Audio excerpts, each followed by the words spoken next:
Next on the news. A city in mourning. People packed St. Patrick's Cathedral to pay their respects to Officer Jason Rivera. I'm Jessica Easthope with the latest from Midtown Manhattan. Also, the retirement of Justice Stephen Breyer sets the stage for President Biden to fulfill a campaign promise to nominate a black woman to the Supreme Court. The U.S. delivers its written response rejecting Russia's demand that the Ukraine be prevented from ever joining NATO. The Holy Father's message on International Holocaust Remembrance Day. We need to raise awareness among young people about that tragic piece of history. The thought of being able to help these people out really encourages us and motivates us. And a mother-daughter team at the heart of their church, helping the food insecure make ends meet. We'll have their story in our new series, Pulse of the Parish. I'm Christine Persichetti. Current News starts right now.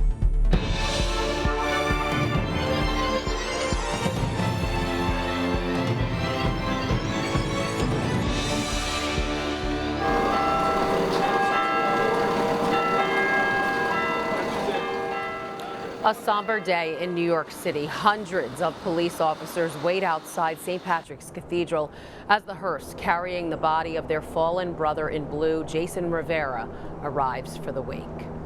Officer Rivera is getting a hero's farewell. Mourners have been lining up outside the church where the body of the 22-year-old cop will lie at the foot of the altar with his photo and an NYPD flag made of flowers alongside. Jessica Easthope is at the cathedral with more. Thousands of police officers from all over the city and both people who knew Officer Jason Rivera and who didn't are here at St. Patrick's Cathedral saying their final goodbyes to the 22-year-old fallen officer, a young man who set out to dedicate his life to protecting and serving the people of the city and made the ultimate sacrifice. Kenny Altador paying his respects the only way he knows how. The artist has been painting fallen heroes for more than a decade. He painted this picture of Officer Jason Rivera in the hope of getting inside St. Patrick's Cathedral Thursday to give it to his grieving widow and family. I want the world to know that this guy is a hero, to see if this could kind of bring some kind of, comfort to the family, to the NYPD, and to the community as well. And he succeeded. Which way to go, right? But not before having as many police officers as he could find sign the back with messages they never got to say to Officer Rivera. Officers lined up to write their messages to Officer Rivera and his family, even high-ranking officials like PBA President Pat Lynch, who said in the wake of his death, quote, "Please join us to mourn Police Officer Jason Rivera as if he was your own flesh and blood. It can't just be us. The streets can't just be full of NYC police officers at this funeral. The public has to come. The public has to send a message." Rivera was killed in the line of duty last Friday while responding to a domestic dispute between a mother and son 1 block from the 32nd precinct where he started his life of service just 8 months ago. But Thursday, he was given a send-off by members of the NYPD who called him their brother in blue, and by the Guardian Angels, who say Rivera was a hero. What happened should have never happened to the 2 officers. We just want to pay our respects to the family that will be there and to the NYPD. Officer Rivera's funeral will also be held here tomorrow. Mayor Eric Adams and Police Commissioner Keyshawn Sewell are expected to speak. Cardinal Timothy Dolan will celebrate Mass. In Midtown Manhattan, Jessica Easthope, Currents News.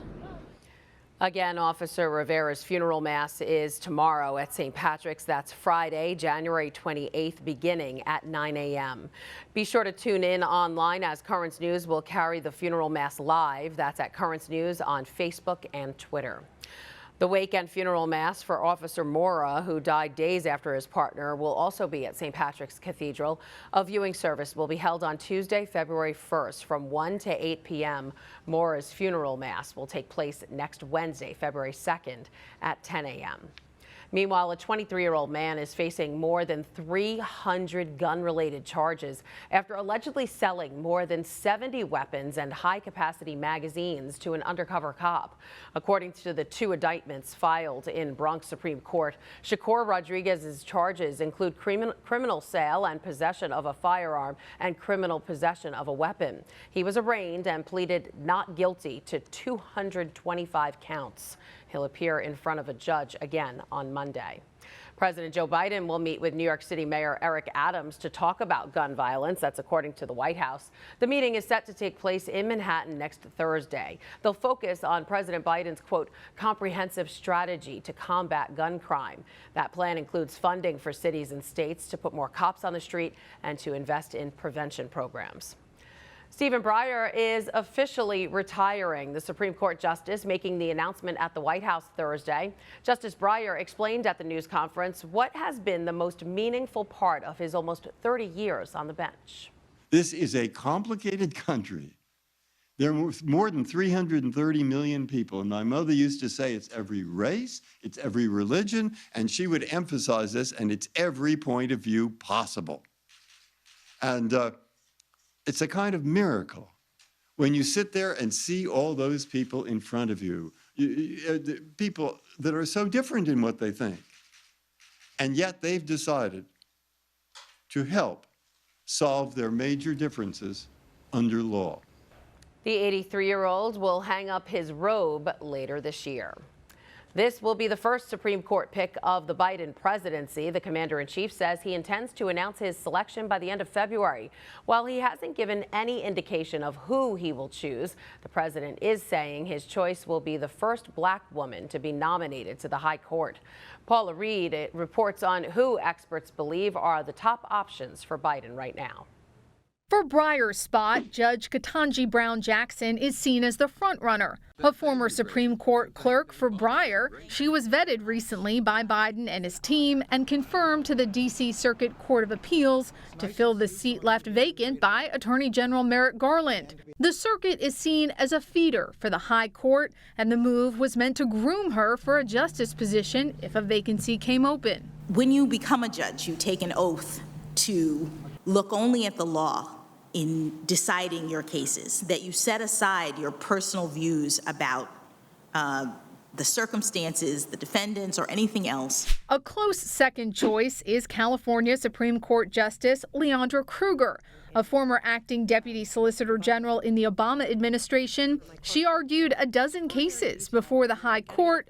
While she has not been thoroughly vetted by the administration, she once clerked for the late Justice John Paul Stevens. I think we tend to forget when we're in the outside world that really conversations about these very difficult cases are confined to a very small number of people. Other names circulating: Minnesota District Court Judge Mimi Wright, outgoing NAACP Defense Fund President Sherilyn Ifill, Second Circuit Court of Appeals Judge Eunice Lee, Seventh Circuit Court of Appeals Judge Candace Jackson Akaomi, and J. Michelle Childs, a South Carolina judge who's been pushed by House Majority Whip James Clyburn. I have a high regard and sincere appreciation for our legal system, which is the form of order in our court, in our democracy. During the 2020 campaign, Clyburn gave Biden the endorsement he needed to help boost his floundering candidacy after Biden promised to appoint a black woman. This country is at an inflection point. It is time for us to restore this country's dignity. The eventual nominee will likely face a daunting confirmation process. Breyer told several people who nudged him to retire that the confirmation process shouldn't be political. If the public sees judges as politicians in robes, its confidence in the courts and in the rule of law itself can only diminish. That was Paula Reed reporting. With the 2022 midterms looming, Senate Republicans have already raised the stakes around Justice Breyer's retirement, with 5 GOP lawmakers saying they would likely oppose any nominee out of this White House if they take the majority in November. With the rising tensions along the Ukrainian border, all eyes are on Russia, waiting to see how Putin reacts after the U.S. took what it calls the next step in diplomacy, a letter to Moscow. Britt Conway breaks down what was in the letter and what officials say could happen next. Waiting on Russia. The ball's in their court. With the U.S. volleying what it calls the next step in diplomacy, a letter to Moscow, with input from President Joe Biden, Ukraine, and NATO allies, laying out concerns the U.S. and its allies have about Russia's actions, an evaluation of Russia's concerns, along with possible areas of common ground. But there's one area that's a non-starter, a commitment from NATO to never admit Ukraine to the alliance, Russian President Vladimir Putin's central demand. NATO's door is open, remains open, and that is our commitment. But that could be Russia's line in the sand. Whether they choose the path of diplomacy and dialogue, whether they decide to renew aggression against Ukraine, we're prepared either way. And not just from a military standpoint or the threat of sanctions, because it's not just troops, guns, and fighter jets that have Ukraine and the West bracing themselves. Moscow has a variety of tools in its arsenal. One of them is cyber. Russian hackers have long been accused of targeting American water, power, and nuclear sectors. We are preparing for every contingency, all in an effort to be ready for whichever path Vladimir Putin chooses. The next step, likely a conversation. Blinken says he expects to talk to Russian Foreign Minister Sergei Lavrov in the coming days. I'm Britt Conway reporting. In the United Kingdom, the Ukrainian Catholic Bishop for Britain is calling on the international community to continue putting the pressure on Putin, calling the crisis a tragedy that is unfolding before our very eyes. Bishop Kenneth Nowakowski says the Russian president is only interested in reforming something like the Soviet Union. And while the bishop says world leaders should continue applying pressure, he is also encouraging the faithful to pray for peace. The Florida Coast Guard is calling off its search for the remaining missing migrants lost at sea off the coast of Florida. The boat carrying 40 people left Bimini in the Bahamas. Archbishop Patrick Pinder of Nassau called it a horrific tragedy, saying it's always sad when human life is lost, and maybe let's always keep a premium on life and assist migrants whenever we can. Meanwhile, only one person was rescued and a body was pulled from the water before the search ended. Rescue teams say the boat was overcrowded and capsized due to bad weather. Homeland Security says it has launched a criminal investigation into what may have been an attempted human smuggling operation. Pope Francis is planning a two-day visit to Malta. The Times of Malta says the Vatican told church leaders the Holy Father will travel there on April 2nd and 3rd. The Pope had planned to visit the island nation in the Mediterranean Sea last May, but that trip was postponed. An overwhelming majority of Malta's 500,000 population are baptized Catholics. And Pope Francis wants us to raise awareness among young people about the Holocaust. Thursday is International Holocaust Remembrance Day. After his general audience, the Holy Father greeted a Holocaust survivor who was deported to Auschwitz when she was only 3 years old and used for experiments. There's a lot more news headed your way. Maritza and Lily have been longtime parishioners in the parish. What they did is they gathered together a team that would be able to work with this. Auxiliary Bishop Neil Tiedemann talking about the mother-daughter team who's at the heart of St. Matthias's mission to help the hungry. Their story is the first in our new series, Pulse of the Parish. Could cold weather affect the results of those free rapid COVID tests from the government that are now being delivered? And later, snow in Florida? A teacher dreams up a plan to make that happen for her students. St. Matthias Church in Ridgewood was completed in 1926 and is listed on the National Register of Historic Places. Much of the Italian Renaissance Revival style adornments didn't come from Italy, but from Germany. I met with the pastor there, Auxiliary Bishop Neil Tiedemann. He talked about the parish's unique story. St. Matthias Parish is a very interesting parish. It has a long history. Originally, most of the members were of German descent. Mass was celebrated in German. At the present time, we have a large Polish-speaking population. We also have a large Spanish-speaking population. We come from at least 14 different countries in Latin America. And then we have a sizable amount of people who have been parishioners their whole lives. While the building is beautiful and historic, it's the parishioners who make up the heart of the church. Two of those parishioners are a mother and daughter team who are putting their faith into action by making sure that no one in their community goes hungry. This is their story in my new Currents News series, Pulse of the Parish.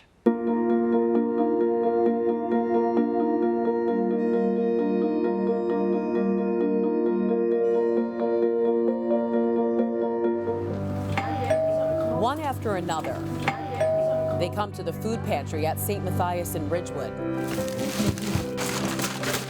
not only to feed their families, but also to nourish their souls through a sense of community.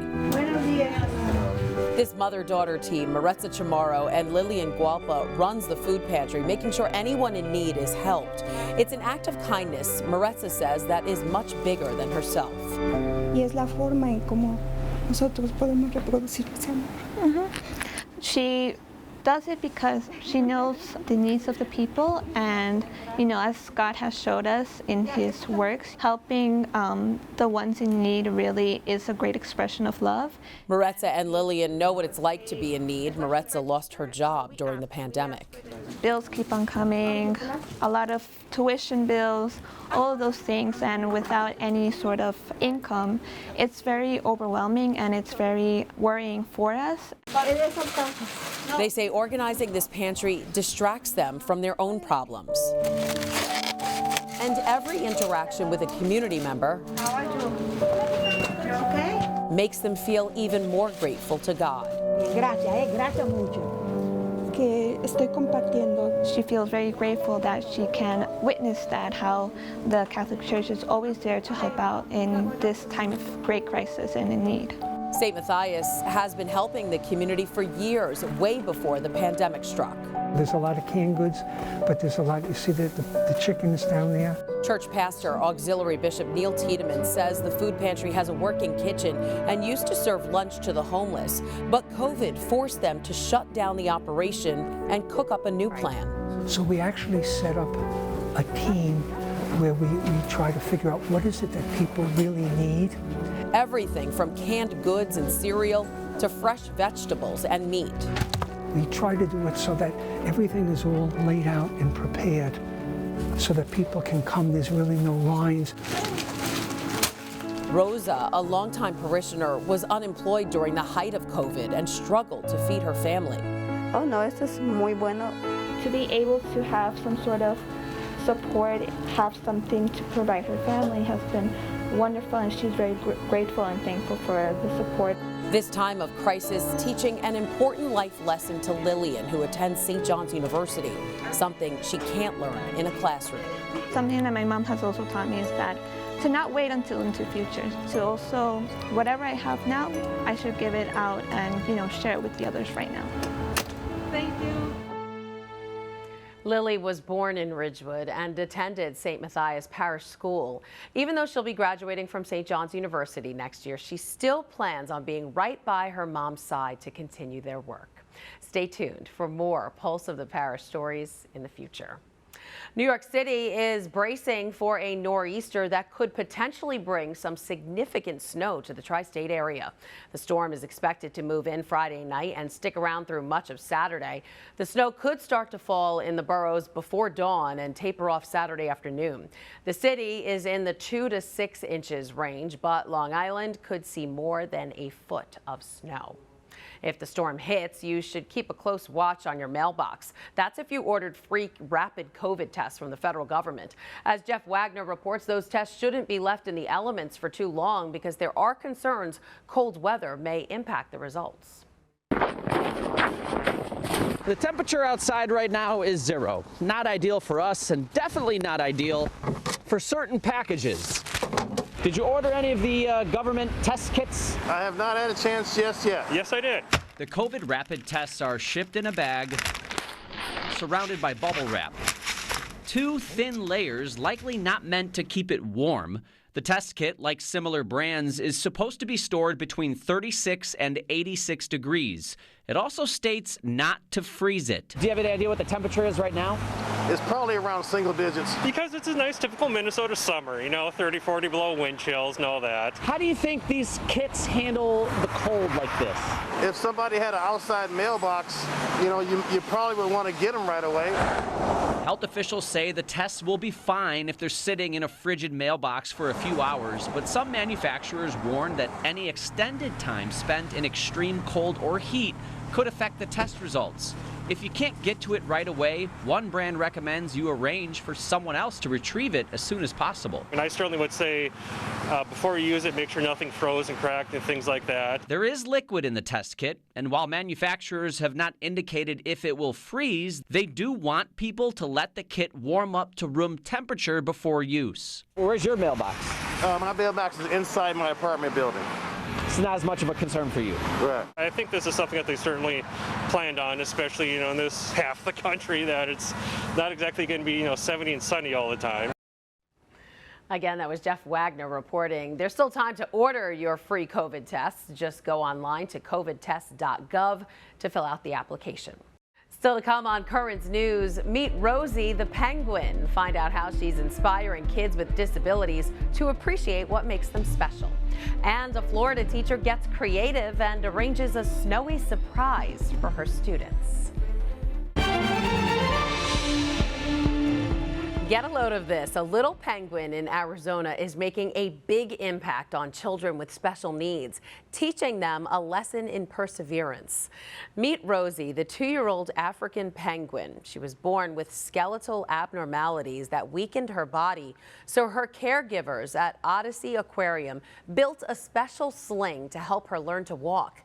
Now her sweet shuffle is used to teach kids that different really means awesome. It's pretty cool. Unique. Daddy! Yeah, was that awesome? Kiddos that can relate to her because of those differences is exactly why we do what we do. Surely the Rosie the Riveter of penguins. And thanks to physical therapy and guidance, Rosie can now proudly swim on her own and get out of the pool without assistance. Too cute. A teacher in Florida got creative during a lesson about weather when she found out most of her students had never seen snow.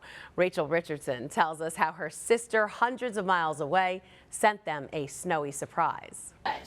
What began as a lesson about weather and snow turned into a hands-on class project overnight.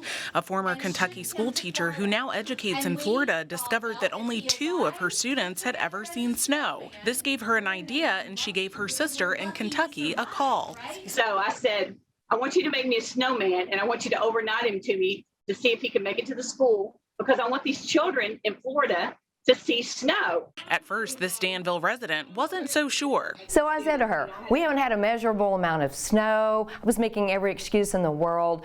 And I accepted the challenge because I knew that I would never have to live up to it. After early January's big snow came down, Amber Assess thought the idea could be possible. She went into her yard and created Lucky, a Kentucky snowman who got his names in hopes that he'd arrive in Florida safely. So we put him inside the packaging. We wrapped him up in that foil, and we put ice packs in. We sealed him up. There was styrofoam around the box.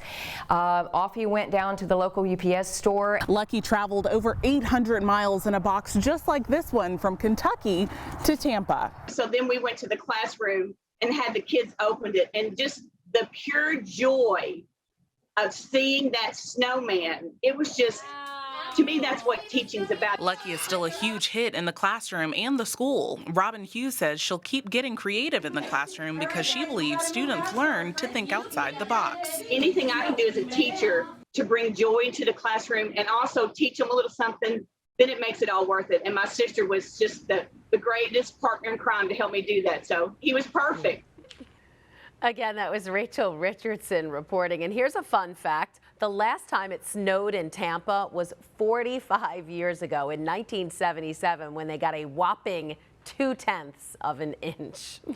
And that is Currents News. I'm Christine Persichetti. Thank you for joining us because we are putting your faith in the news. Hope to see you again next time.